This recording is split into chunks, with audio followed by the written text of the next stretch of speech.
Bonjour, bienvenue dans notre CAP 360. Aujourd'hui, nous sommes avec Réel, une diplômée à l'UQAC, qui va nous expliquer aujourd'hui comment elle s'est adaptée ici au Québec. Bonjour Réel, Bonjour Ousmane, ça va, tu vas bien? ça va et toi? Oui, ça va. Tu peux te présenter un peu pour nous? Oui, mais avant de commencer, je tiens à te remercier Oh, pour merci beaucoup. l'invitation Oui, déjà de participer à ton podcast oui, et c'est très apprécié. merci beaucoup.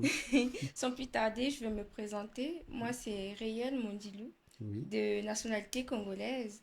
Je suis diplômée en maîtrise gestion de projet à oui, l'Université du Québec à Chicoutimi. Et présentement, je travaille comme conseillère financière à la Banque Fairstone. bravo. Merci. Alors, dis-nous ici comment tu t'es intégré. La question sur l'intégration, je peux dire que ça touche pas mal des étudiants étrangers et c'est une question très pertinente et que vraiment il y a plusieurs arguments pour pouvoir répondre. Oui, Mon intégration n'a pas été facile vu les conditions climatiques. mm, Déjà de base, je suis une personne très frileuse, donc je oui. supporte pas le froid.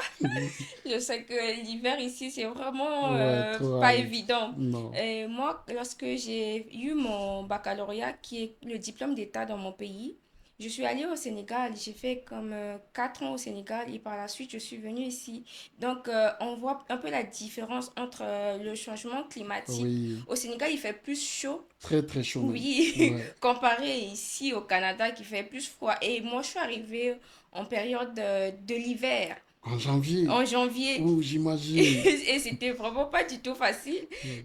Je vais vous raconter une petite histoire. Oui, Moi, j'ai eu ma première inscription, je l'ai eue à Gatineau. ok. Donc, ce qui fait que fallait que j'appelle mon école de Gatineau pour pouvoir voir comment je veux finaliser avec mon inscription. Oui, Donc, je suis partie sur place. Moi, j'étais à Montréal.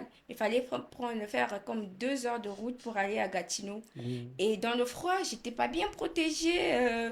J'arrivais même pas à me retrouver. Je savais pas où se trouvait l'école. Et c'était vraiment, mais vraiment difficile pour moi. J'ai fait comme 8 heures du temps dans le froid. wow. Et j'ai commencé à... Je me sentais malade. Et j'ai dit non, je vais rentrer chez moi dans mon pays parce que là, je ne supporte plus. Oui, Mais par la suite, j'ai quand même retrouvé l'école et je suis rentrée. Et quand je suis arrivée ici à Chicoutimi, c'est vrai que j'étais seule dans mon coin. J'avais pas des amis, même quand j'ai commencé. Parce que avant de commencer la maîtrise, j'ai d'abord commencé avec le baccalauréat ok, en administration ok, parce que fallait que je puisse fallait qu'on puisse accréditer mes cours que j'ai eu à faire au Sénégal. Donc, effectivement. mais après, j'ai rencontré un Guinéen aussi Ok, qui m'a expliqué que non, ben écoute, tu as la possibilité de faire une maîtrise. demande pour faire la maîtrise. Ok, Donc c'est là que j'ai laissé le baccalauréat pour faire la maîtrise. Mais quand mon intégration, je n'avais pas quelqu'un, mais je faisais mes trucs moi-même parce que je suis une personne très curieuse. ok, Je partais tout le temps chercher les informations en ligne pour voir comment je vais faire pour trouver ma maison. J'ai pris le logement moi-même en ligne. J'ai ok, contacté la dame, je lui ai dit, ben, je lui ai fait confiance, moi, dans le sens où ben, j'ai dit, je te transfère de l'argent pour pouvoir caler la proposition de la maison parce que je voulais pas qu'une autre personne puisse le prendre. ok. Parce qu'il y a beaucoup des étudiants qui arrivent, donc forcément, les maisons partent vite. J'ai calé avec la confiance aveuglement. Mm. Et voilà, je suis arrivée, j'ai trouvé ma maison, j'étais dans ma petite chambre. J'avais pas besoin de... Pas que j'avais pas besoin, mais je voulais pas en fait être en compagnie des gens en fait. Je Oui, voulais vraiment être dans mon coin, pouvoir mais étudier comme il faut parce ouais, que te concentrer, voilà. mon objectif principal c'était vraiment me concentrer sur mes études Ok, et c'est par la suite que j'ai commencé à rencontrer quand je suis partie à l'église que c'est là maintenant que j'ai commencé à bien m'intégrer ok, parce que les gens de l'église ont fait en sorte que je puisse me familiariser avec eux. Je ok, suis une personne je suis sociable mais pas trop. ok. Je suis pas trop sociable et la première rencontre, tu vas peut-être te dire que celle-là, elle n'aime pas les gens. Mais sinon, c'est pas ça Ouais, le problème. C'est juste que avant de m'ouvrir à toi, quand même de t'étudier, Ouais, voir est-ce que ça peut matcher avec la personne. oui. Donc, c'était comme ça, mais je me suis sentie à l'aise à l'église. Ils ont fait en sorte que je puisse vraiment bien m'intégrer. Donc, mon intégration est vraiment partie De de l'église. l'église. Ok. Ouais. Bah, justement, parlant de là, est-ce que euh, ton intégration là, ça t'a permis de connaître d'autres communautés à part ta communauté seulement? Déjà, quand je suis arrivée, j'étais plus avec les Guinéens. Oui. Comme je le dis, c'était vraiment des personnes qui m'ont accueilli quand je suis arrivée ici Ok. à Chicoutimi. Oui. J'ai fait plus connaissance avec des Guinéens. C'est vraiment un peuple très gentil, Oui. des personnes très ouvertes qui m'ont aussi aidé sur certaines questions Oui. parce que j'avais des questions, je me posais comment je vais faire. Ils m'ont aidé sur ce point aussi. Oui. Et aussi, j'avais une coloc à moi que je salue. Moi, c'était vraiment la personne qui m'a aussi beaucoup aidé. Oui. Elle, malheureusement, elle n'est plus dans la ville. Ok. Elle est ivoirienne. Oui. Mais après, par rapport à ces communautés-là, je me suis dit, ben, c'est quand même la bonne communauté, Oui, quoi. oui, oui, oui. Et j'ai découvert, c'est comme ça que j'ai découvert d'autres communautés. Ok. Et en parlant de l'intégration, est-ce que l'intégration t'a permis de t'adapter aussi aux cours? Parce que on sait que c'est différent quand tu viens du Mhm, Sénégal et puis tu retrouves les cours qui sont un peu plus serrés, mhm, intenses, surtout l'hiver. Tu tombes en plein hiver ici. ouais, Est-ce que ça t'a permis aussi d'aller loin dans tes recherches, dans tes mhm. études? Vraiment. C'est pas le même système, je le dis. Oui. C'était vraiment difficile pour moi parce que au Sénégal, c'est un système LMD. Oui. Par contre, ici, c'est pas le même système. Non. Et au Sénégal, c'est vrai qu'il y a beaucoup de cours, tu étudies tous les jours, mais ici, c'est comme on te rend indépendante. Oui. C'est toi, tu vas chercher des informations toi-même et tu Effectivement. viens en classe. Et par rapport, quand j'ai commencé avec l'administration, il y Mm. avait beaucoup de calculs comme la comptabilité. Oh là là, j'ai compris que c'était pas le même système en comptabilité parce que au Sénégal, c'était le plan OHADA. Oui, oui, J'ai- un peu en droit, Voilà, c'est voilà. OHADA. Mais ici, c'est pas ça en fait. Et c'était vraiment difficile pour moi. J'arrivais même pas à m'en sortir malgré que je travaillais avec les autres. Et parfois, ça peut arriver que je suis à l'école à 4 heures. Tu vois, à 4 ou 5 heures, en hiver, il fait encore Oui, nuit. oui. Donc, donc, je sortais à 5 heures ou 4 à 5 heures la nuit. Je rentrais à 18 heures, 19 heures la nuit. Donc, j'arrivais même plus à voir le jour parce qu'il Ouais. fallait que je puisse Bosser et bosser, rattraper le niveau. rattraper le niveau et tout. C'était vraiment, vraiment difficile pour moi. Et c'est quand j'ai eu l'inscription en maîtrise, j'ai fait comme... Là, je me suis soulagée parce que Ouais. la maîtrise, c'est vraiment Plus relaxant plus relaxant par rapport au baccalauréat. ici. C'est vrai que là-bas aussi, c'est plus des recherches, Oui, mais je des préférais des lectures. recherches de la maîtrise que les calculs du baccalauréat. Oui, alors, parlant de ça aussi, vu Mhm, qu'on parle de l'intégration, est-ce que à l'école, à l'université, avec les devoirs, tu mhm, t'es familiarisé aussi avec les Québécois? Parce que mhm, c'est vrai qu'on peut rencontrer nos communautés ici, mais mhm, on est venu trouver ceux-là en place. mhm. Est-ce que ça t'a permis aussi d'être ami avec certains Québécois et Euh, Québécoises? Pas amis en tant que tels, Oui, mais des collègues de classe. oui, des Vraiment, ça camarades s'est comme ça. arrêté là-bas, juste les camarades de classe. C'est plus en maîtrise qu'en baccalauréat. Parce Oui, qu'en baccalauréat, j'étais plus avec la communauté africaine oui, que la communauté québécoise. ok. Mais en maîtrise, j'ai quand même pu me familiariser avec les Québécois. Voilà quoi. Mais ça a quand même, l'adaptation a été plutôt facile, très fluide, la communication. Je trouve que les Québécois sont quand même plutôt ouverts. Oui.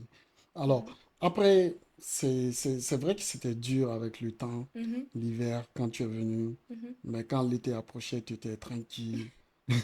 Alors, comment tu t'es adapté avec le temps aussi?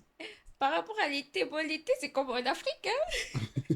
Mais ça ne dure que 2 mois. Oui, ça dure que 2 mois, donc c'était juste un plaisir d'un temps, je peux dire. Je me suis dit, bah, c'est vraiment un plaisir de courte durée, quoi, Oui. l'été, Alors, mais... l'hiver, comment tu l'affrontes? Et l'hiver, comment je l'affronte, jusqu'à aujourd'hui, je ne me suis pas encore habituée. Honnêtement, je On ne me peut suis pas. pas encore habituée. Chaque fois, quand c'est la période d'hiver, là, je suis comme... parce que c'est pas que ça me rend dépressive, mais je suis comme nerveuse Contre le temps. contre... Parce que je supporte pas le froid, en fait. Je Mais supporte pas. justement, vu que tu supportes pas, nous, on veut savoir comment tu t'adaptes avec. Parce que ça peut aider d'autres personnes qui supportent pas aussi le froid de Mhm, s'adapter. mhm. Ben, j'essaie juste de faire pour pour pas oublier les objectifs que je me suis fixé. Je m'étais dit que quand je vais arriver au Canada, peu importe ce qui va se passer, j'essaie de m'adapter parce que tu viens dans un pays, vas-y, le climat, ça va pas changer pour toi. Non, Donc moi je peux conseiller juste à ces personnes-là de s'adapter en fait et de bien se protéger parce qu'on peut tout le temps tomber malade oui. et aussi, si, vraiment, je sais pas comment je vais expliquer ça, parce que moi, j'ai pas une technique qui fait en sorte que je puisse m'adapter à l'hiver. Ok. Je me suis juste enlevé ce frein dans ma tête, dire que pour moi, l'hiver, c'est un blocage. J'ai enlevé ce blocage dans ma tête. Je me dis, je fais avec parce que j'ai accepté de venir dans ce pays. J'avais déjà des échos à savoir que l'hiver est très rude ici. Donc, lorsque tu arrives quelque part, essaie de t'adapter. Ah, Donc, ok, c'est oui. juste ce conseil-là que je peux donner à la personne. Ok. Et une partie aussi de l'adaptation. Mhm. Quand on vient ici, on n'a pas le même système bancaire. Ouais. Comment tu fais avec les crédits et les débits? Mhm. Comment tu arrives à économiser, ne pas aller dans les dettes? Parce que ça nous fatigue, nous, les étudiants Mhm. internationaux. C'est un sujet vraiment qu'on Mhm. devrait prendre au sérieux, ou même l'école pouvait donner Mhm. des notions pour nous apprendre à cela. Mhm. Comment tu as Effectivement. fait? Commence d'abord à faire des études toi-même. Oui, des Dans le sens recherches. où, pas vraiment des recherches, mais fais ton éducation financière toi-même Ok, d'abord. Si tu n'es pas une personne économe, ça sera très difficile pour toi. oui, Moi, déjà de base, je suis une personne, je n'aime pas les dettes. ok, Tu vois? Donc, vu que je n'aime pas les dettes, je sais que quand je dois quelque part et que j'ai une rentabilité financière, automatiquement, je dois payer cette dette-là. Je liquide ma dette pour pouvoir me sentir à l'aise. oui, Donc, quand je suis arrivée, j'ai pas pris automatiquement la carte du crédit. de crédit. J'ai commencé à ouvrir mon compte en banque et tout. J'ai juste pris mon débit et parce que j'avais pas encore de job. J'ai fait pratiquement 5 mois sans avoir de job. Donc, dans les 5 mois, j'ai pas pris la carte de crédit. Je faisais avec l'argent que mes parents m'envoyaient, Ok, tu vois. Et j'ai dit, tant que tu n'as pas une rentabilité financière, tu ne peux pas prendre des dettes. Parce que tu feras comment pour payer? C'est chaque fin du mois. Donc, je ne voulais pas déjà briser ma cote de crédit, oui, sachant que je n'ai pas de job. Donc, c'est quand j'ai eu un job, j'ai dit que là au moins, j'ai un salaire aux 2 semaines. Là, par la suite, j'ai vu avec ma ta banque pour banque, pouvoir prendre ma carte de crédit. Et oui. quand j'ai pris cette éducation financière, je ne suis pas allée voir Des le spécialistes, banquier ou des spécialistes oui. pour pouvoir m'expliquer comment faire. Comme je l'ai dit tantôt, je suis une personne très curieuse. Donc, avant que la personne me donne l'information, j'essaie d'aller chercher l'information moi-même. Oui, Si je trouve que là, je suis complètement bloquée par rapport à l'information, j'essaie de voir maintenant des spécialistes pour pouvoir valider les informations que déjà j'ai eu oui, à avoir. Et s'il faut, ils peuvent m'ajouter d'autres informations. oui, C'est toujours important. oui. Donc, c'est vraiment ce conseil, je peux dire, je peux donner, c'est fais ton éducation financière toi-même d'abord. Ok, Dis-toi que moi, je suis une personne, il faut éviter les dettes. Moi, je dis ça aux gens, évite les dettes. oui. C'est vrai que c'est la carte de crédit, c'est pas ton argent, il faut que tu le dises, c'est pas ton argent. Parce que quand ton salaire va rentrer dans ta carte de Le débit, là, débit, directement, tu le transfères dans ta carte de oui, et tu crédit pour restes là. éviter surtout des pénalités.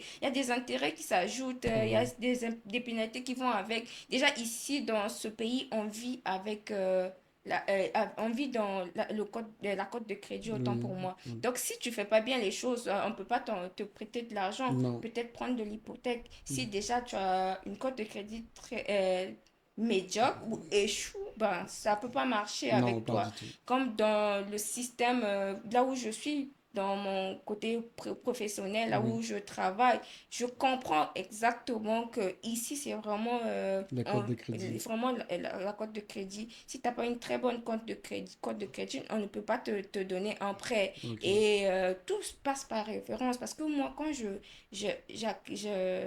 je prends des clients, je demande un rapport d'évaluation de crédit oui, du client oui, pour pouvoir voir si c'est un bon payeur ou pas. oui, Si le client n'est pas un bon payeur, on te On peut donne pas. pas de prêt. Ouais. Donc, il faut vraiment faire très attention. Fais ton éducation financière toi-même. Dis-toi que l'argent de la carte de crédit, c'est pas mon argent. Quand tu as une rentabilité financière, tu as ton salaire, automatiquement, tu payes ta carte de crédit. Mets-toi à jour pour éviter des pénalités, pour éviter que ça puisse toucher à la longue par Oui. rapport à tes projets. Justement, vu que Mhm, tu parles de la vie professionnelle, mhm, alors dis-nous comment tu arrives là-bas aussi à t'intégrer. Parce que là, tu n'es plus dans le milieu scolaire où tu es mhm. avec ta communauté. Là, Oui. tu es seulement avec les Québécois en Mhm, général. mhm. Dis-nous comment tu fais là-bas. Déjà, je salue mon équipe parce que j'ai une belle équipe. Mon Bravo. équipe, c'est pas seulement des Québécois. Oui, En tout cas, c'est un mélange. oui, Il y a des Africains, des Français et aussi des Québécois. oui. J'ai commencé il n'y a pas longtemps là-bas. Avant, j'étais préposée aux bénéficiaires. Et je Oui. sais que ça ne va pas de pair avec mes Non, études. non. Mais par la suite, j'ai trouvé de l'emploi là-bas et c'est vrai que la formation, c'est pas évident parce Non. que tu as beaucoup de choses à apprendre. Mais plus tu te donnes, plus les choses vont bien se passer pour Oui, toi. oui. Donc, naturellement, tout se passe bien. Il n'y a pas de soucis. Quand il y a quelque chose qui ne va pas bien, la boss, elle t'appelle dans son bureau pour te parler. Et aussi, l'atmosphère de l'équipe est plutôt normale. Ok. Mhm. Bah, bravo. Ça serait Merci. tout pour aujourd'hui. Nous, on te Merci. remercie d'avoir passé chez nous. Mhm. Merci beaucoup, Réel. Merci à toi aussi, Ousmane. Bonne journée. Bonne journée.